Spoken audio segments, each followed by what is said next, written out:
Good afternoon. My name is Nitin Tangamani, I'm Tina Thomas. And I'm Aditya Sate. and we're the video production team group from Lebanon Trail High School. And today we're going to be presenting the development process of our documentary and how we got it so good.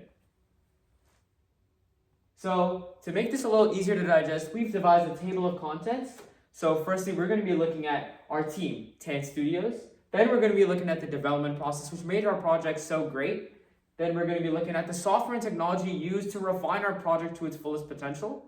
And then 4, we're going to be looking at the design and graphical elements which made our project so special. So firstly, let's talk about the team. Introducing Tan Studios. We are a group of high school students who aim to articulate the beauty of our community through film and other artistic mediums. To start off, firstly, my name is Nitin Tangamani, and I'm your project lead and team captain. My job is to organize the project and make it flow seamlessly. I manage all Tan Studios operations, and I assure that the workloads are equally divided and make sure that everything flows smoothly. Hi, my name is Tina Thomas, and I'm Tan Studios' creative director. Together, I like to formulate ideas with both the project lead and the director of cinematography to bring these creative ideas to life and to give you the best experience possible. Hi, I'm Aditya Sate, and I'm the Director of Cinematics. My job is to make sure that all media and video clips are edited and exported correctly in order to best envision our goal here at Tan Studios. So first, let's get into it. Let's talk about the development process, which is what made our project so great. First, we want to talk about what exactly we wanted to talk about with this project. Well, firstly, we wanted to talk about the farm-to-table system, a process that is evident in our local communities, but oftentimes not recognized. Specifically within our project, we focus on dairy farms and milk, because that's something that is a staple in everyday homes.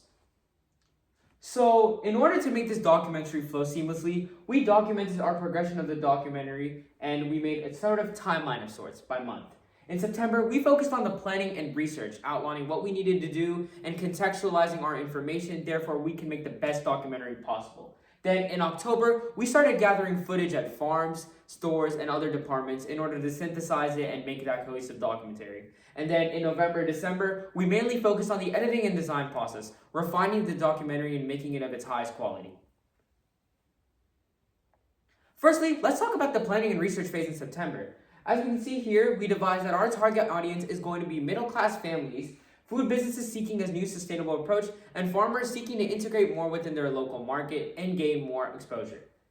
Next, we have to talk about what the farm-to-table movement is. The farm-to-table movement advocates for the incorporation of locally sourced ingredients derived from organic farms to promote ecosystem sustainability and health for all. In the left, we can see a diagram of one of our initial sketches of the project, which comprises of a mini storyboard of sorts that we based our project off of. After a planning and research phase, we decided to take filming into hand.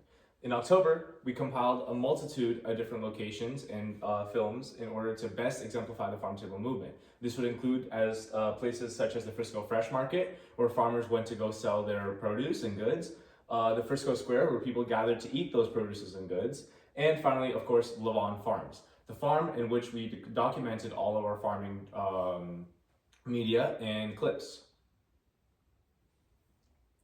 We then had to edit and compile all of these clips and media into a singular uniform video.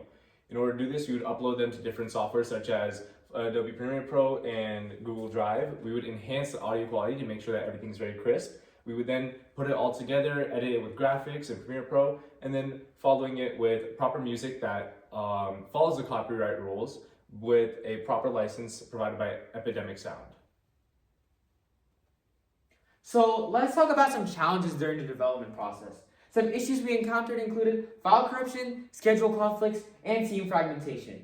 So first, let's start off with file corruption. One of our key problems is that we lost a lot of footage due to file corruption as the SD card did not properly upload the contents of our initial recording of our introduction sequence. Thus, we mitigated this issue by going in and re-recording the segment and making it of its most refined quality, while also instantaneously uploading the SD card, therefore no file corruption would occur.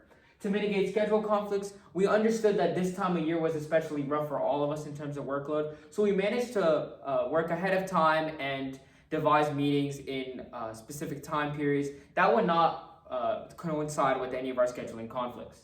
Then finally, we underwent a team fragmentation issues due to personal reasons with one of our former team members, thus allowing our workload to be more heavy on each of us as we had to compensate for that one other member. We alleviated this issue through proper workload division, thus we promoted adaptability and flexibility with our work system. As you can tell, throughout the entire process, we use a lot of software and different hardware in order to ensure that we get the best media production possible. This would include software such as Premiere Pro, and more Premiere Pro. Just kidding. More than that, we also used Epidemic Sound in order to properly get copyright-free sounds that best envision our project as a whole and best embody the mood and tone that we were hoping to portray towards our audience. In Canva, we created this presentation and many other designs that are high quality, beautiful, and stunning in order to capture our audience in an aesthetically pleasing way. We uploaded all our files to Google Drive to make sure that we had proper storage that we can access from multiple devices at different times when needed. And finally, we used Photoshop in order to enhance the color and aspects of certain images and graphics throughout the entire presentation. We also used multiple hardwares in order to ensure that we had the best quality possible, and this would include the Canon EOS 70D. This is a 4K camera that captures not only great audio, but amazing video and photography quality that we used throughout the entire process. Next, we're going to be taking a look at the laptop we use to refine and edit our quality documentary. This is going to be the Zephyrus G14. It's a high-end gaming laptop that is able to effectively render all sorts of videos in a short amount of time with its high specs such as the RTX 4060 and the AMD Ryzen 9, two high-end processors. Furthermore, we also use multiple peripherals in order to best capture our essence of our video. This would include such as the USB chip that was used to transfer the SD card information from the camera to the computer and editing software and the drive itself. This would also include the microphones that were used to capture great audio quality that not only focused on the speaker's voice, but also eliminated background noise as well. We also used a green screen in order to create custom backgrounds and create a proper message to portray to our audience. Next, it's important that we look at the design and graphics that we use to best captivate our audience. To begin, for the plot and pacing, we wanted to make sure that this documentary and this project was relatable to our audience. By adding this familial aspect of friendships and coming together to enjoy ice cream, we wanted to connect the audience to the main theme of our presentation. Through different shots and films and lightings, we did that so that the audience could really take what we were saying in the video and apply it to their daily lives. Additionally, contributing to the design process was a bunch of notable brands that we partnered up with, starting off with Big Dash, a local ice cream ranch that we gathered interviews from, Levant Farms, where we recorded all of our farm footage and gained more insight, and finally, Brahms, the local ice cream ranch we used to devise our introduction sequence.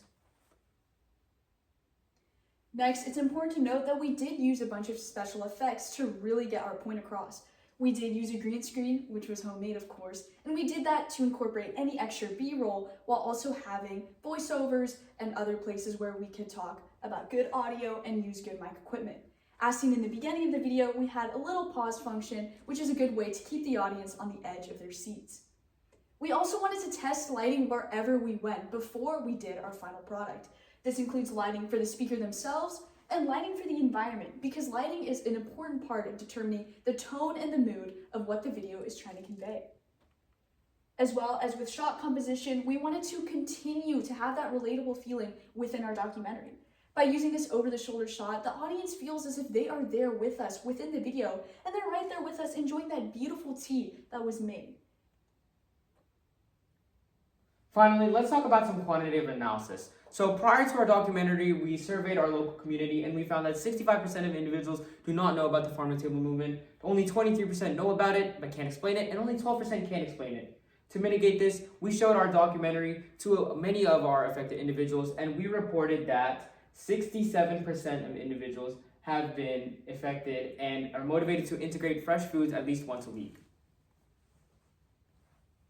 All in all, through trials and tribulations, we were able to come up with a great product, and we are so honored to have been able to present that to you today.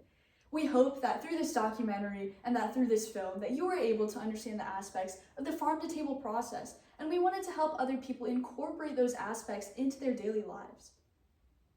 Thank you so much for listening, and we hope you have a wonderful day.